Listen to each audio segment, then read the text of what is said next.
Bugun yangi O'zbekiston armiyasi nafaqat vatan himoyasining mustahkam qalqoni, balki yoshlar kelajagini bunyod etadigan ulkan maktabga aylanmoqda.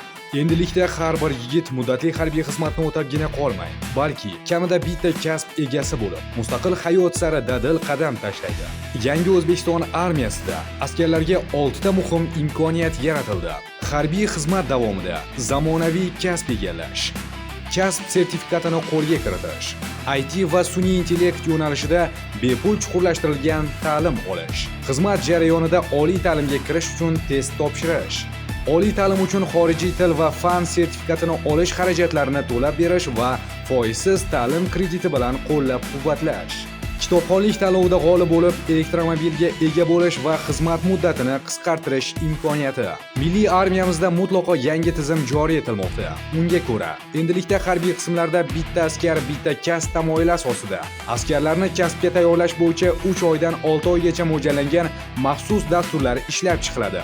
Bu dasturlar zamonaviy mehnat bozori talablariga mos ravishda tashkil etilib, yoshlar o'z qiziqishlaridan kelib chiqib, 50 dan ortiq kasb hunarlaridan birini egallaydi. Dasturni yakunlagan askarlar malaka imtihondan o'tkazilib, ularga kasb sertifikati beriladi. Bu sertifikat ularning kelajak hayotiga mustahkam poydevor, mehnat faoliyatiga ishonchli yo'llanmadir. Har yili 5000 nafar iqtidorli askar saralanib, 1 million dasturchi va 5 million sun'iy intellekt yetakchisi dasturlari doirasida chuqurlashtirilgan bilim oladi.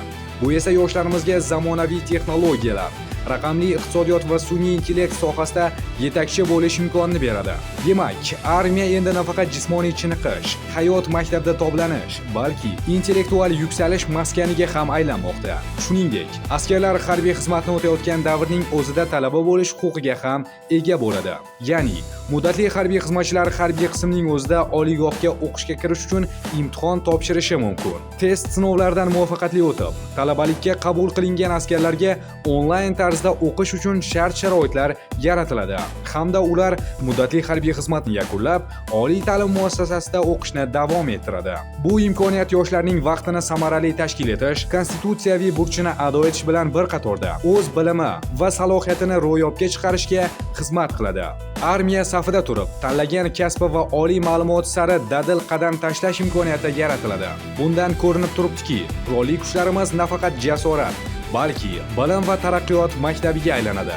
Yana bir muhim jihat, armiyadan qaytib oliy o'quv yurtlarida tahsil olmoqchi bo'lgan yoshlarga xorijiy til va fan sertifikati olish xarajatlari qoplab beriladi.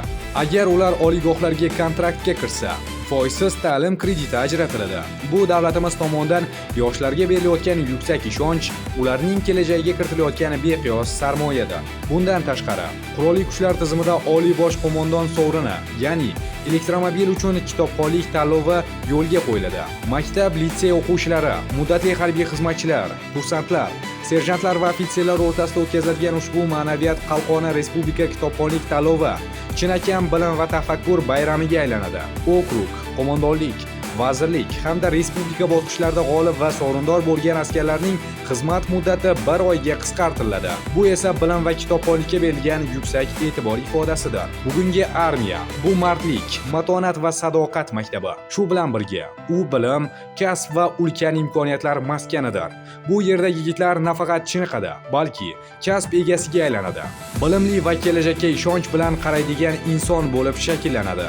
Bir so'z bilan aytganda, yangi O'zbekiston armiyasi saflarida xizmat qilish, muddatli harbiy xizmatni o'tash, yoshlar uchun muvaffaqiyat yo'liga, jamiyatda munosib o'rin egallash imkoniyatini beruvchi chinakam hayot maktabiga aylanadi.